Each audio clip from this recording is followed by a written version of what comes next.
চিকিৎসকদের ডাকা ২৪ ঘন্টার কর্মবিরতি প্রত্যাহারের পর আজ থেকে দেশের সব হাসপাতালে নিয়মিত স্বাস্থ্যসেবা চালু হয়েছে।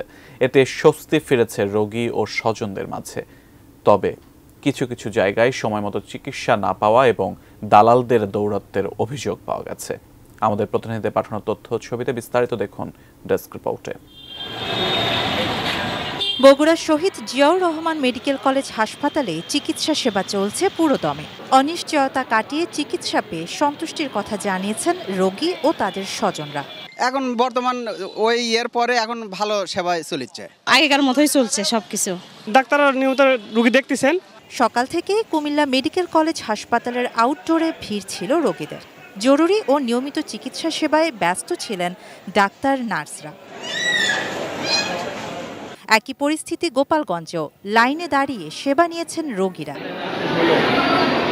কক্সবাজারের সরকারি হাসপাতালের সব বিভাগেই দেখা গেছে দীর্ঘ লাইন। চিকিৎসা সেবা নিয়ে তেমন অভিযোগও ছিল না রোগীদের। শিয়া বাটার ও ভিটামিন ই সমৃদ্ধ lily glam beauty soap. Lily, always beautiful. Ticket তাড়াতাড়ি নেওয়ার পরে আমি ডাক্তার দেখাতে চলে যাওয়ার পরে ডাক্তার 5-10 মিনিটের ভিতর দেখিয়ে ফেলতে পারি। ঝিনাইদহ সরকারি হাসপাতালেও কাজে ফিরেছেন চিকিৎসকরা। তবে সময় মতো টিকিট কাউন্টার না খোলা ও দালালের দৌরাত্ম্যের অভিযোগ করেছেন কেউ কেউ। বেশি অসুস্থ রোগী এবং গর্ভবতী মহিলা তারা যেখানে কাউন্টারে হোক এবং ডাক্তারদের দেখানোর সময় তাদের কমপক্ষে একটু বসার ব্যবস্থা করলে তাহলে বোধহয় সুন্দর হবে। ডাক্তাররা দেখছে ভালোই, যেভাবে দেখার প্রয়োজন সেইভাবেই তারা দেখছে। খুলনা হাসপাতালগুলোই ডাক্তারের স্বল্পতা থাকলেও আন্দোলন চলাকালীনও চিকিৎসা সেবা স্বাভাবিক ছিল।